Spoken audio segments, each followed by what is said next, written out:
Bismillahirrahmanirrahim. Assalamualaikum warahmatullahi wabarakatuh. Alhamdulillahirabbil alamin wa bihi nasta'inu ala umuri dunya waddin wa ala alihi wa sahbihi ajmain. Amma ba'du. Perkenalkan, nama saya Agung Muhammad Akbar, kelas PAI 4B.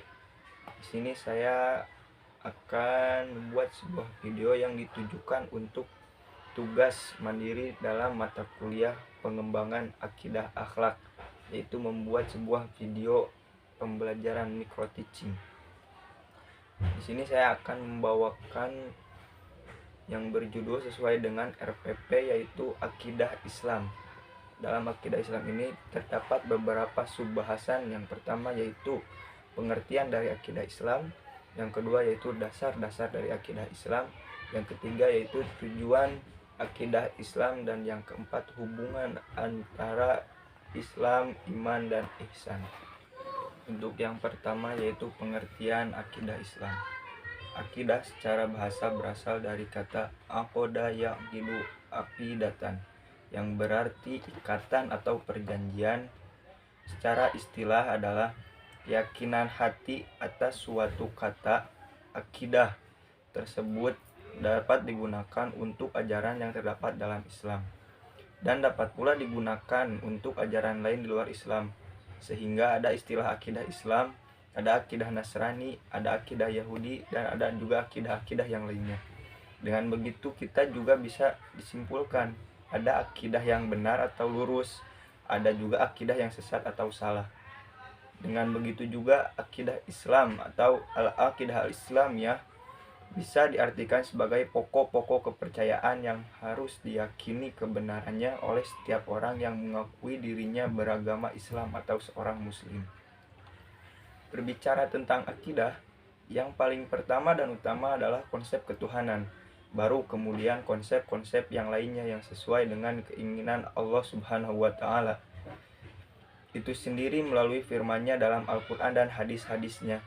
Ketika seseorang berakidah Islam, maka fondasi awal untuk membangun akidah atau keyakinannya adalah akidah keyakinan terhadap Allah sebagai Tuhan yang wajib disembah, Maha Esa, Maha Pencipta, dan Maha Pengatur alam semesta, dan Zat gaib yang merupakan sumber dari segala hal, termasuk juga kewajiban menjalankan aturan-aturannya dalam segala aspek kehidupan, baik yang berhubungan dengan makhluk ataupun langsung dengan Allah. Oleh karenanya misi pertama yang disembah oleh setiap rasul misi pertama yang diemban oleh setiap rasul untuk disampaikan kepada umat manusia adalah konsep ketuhanan ini. Sebagaimana firman Allah Subhanahu wa Ta'ala dalam surah An-Naml ayat 36 yang artinya, dan sesungguhnya kami telah mengutus Rasul pada tiap-tiap umat untuk menyerukan, yaitu menyembah Allah saja, dan jauhilah togut. Maka di antara umat itu ada orang-orang yang diberi petunjuk oleh Allah, dan ada pula di antaranya orang-orang yang telah pasti kesesatan baginya. Maka berjalanlah kamu di atas bumi dan perhatikanlah bagaimana kesudahan orang-orang yang mendustakan Rasul-Rasul. Begitulah konsep ketuhanan yang harus diyakini oleh setiap orang yang mengaku berakidah Islam, beragama Islam, haruslah mentauhidkannya tanpa ada keraguan sedikit pun di dalamnya. Selanjutnya yang kedua yaitu dasar-dasar akidah Islam. Akidah Islam adalah sesuatu yang bersifat taufiki, artinya suatu ajaran yang hanya dapat ditetapkan dari Allah dan Rasul-Nya.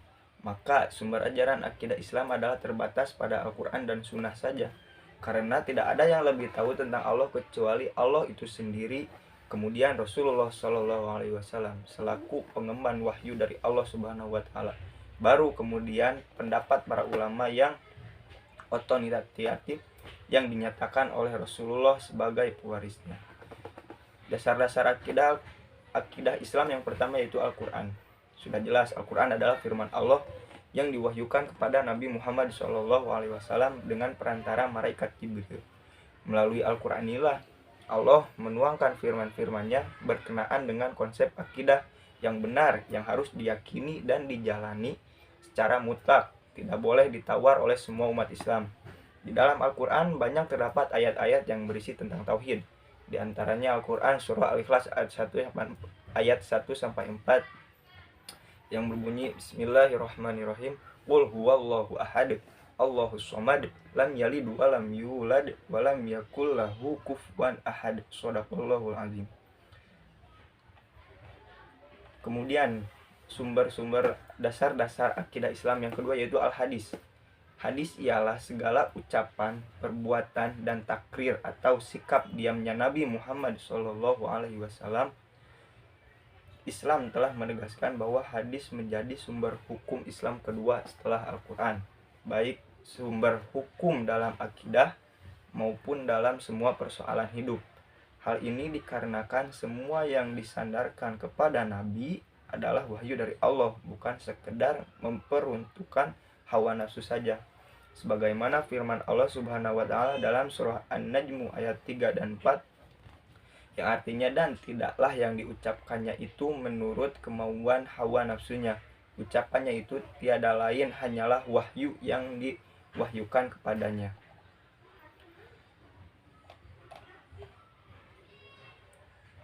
Jika kita mencermati beberapa hadis di atas, maka kita akan temui bahwa isinya tidak ada yang menyalahi isi Al-Quran.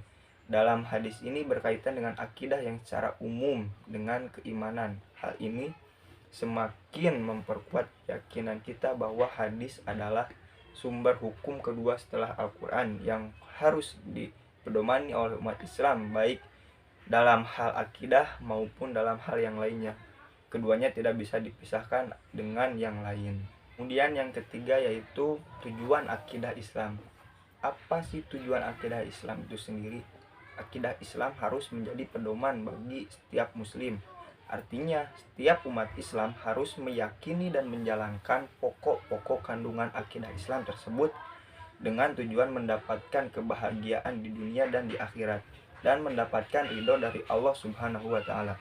Tentunya, dengan demikian berarti mempelajari pokok-pokok kandungan akidah Islam adalah kewajiban bagi umat Islam dengan tujuan diantaranya yaitu yang pertama, mengetahui petunjuk hidup yang benar serta dapat membedakan yang benar dan yang salah.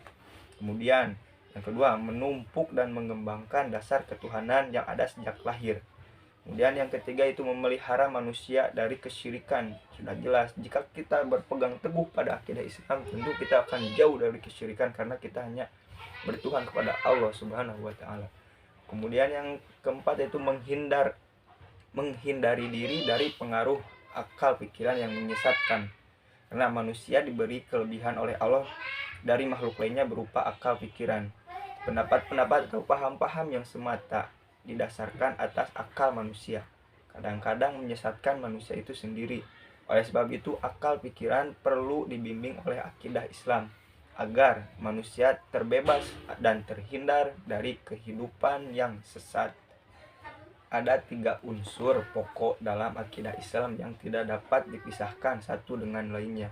Artinya, jika seseorang mengaku berakidah Islam, atau lebih mudahnya dia mengaku sebagai seorang muslim, maka harus ada 3 unsur pokok ini di dalam dirinya, yaitu yang pertama Islam, kemudian yang kedua iman, dan yang ketiga ihsan.